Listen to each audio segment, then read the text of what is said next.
Que tout cela, c'est des mouvements contre la loi El Khomri, les manifestations dont on parle. Il faut le rappeler. On y vient.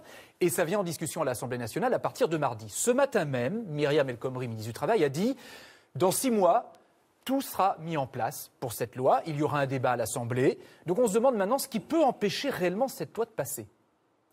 Eh bien, d'abord, évidemment, on a là affaire à un gouvernement qui a une mentalité qui est certainement la plus dure qu'on ait jamais vue. Même la droite ne faisait pas ça. Car voyez-vous, les manifestations, l'opposition, les pétitions, tout ça fait partie de la démocratie. Il n'y a pas d'un côté le Parlement, avec sa majorité Godillot, et puis de l'autre côté le peuple français. C'est en tout. Il faut que ça circule.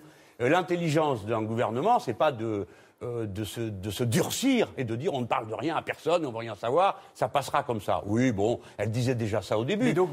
Ils ont déjà enlevé plus de 20 pages de leur texte. Il en reste encore quelques bouts absurdes, les pires.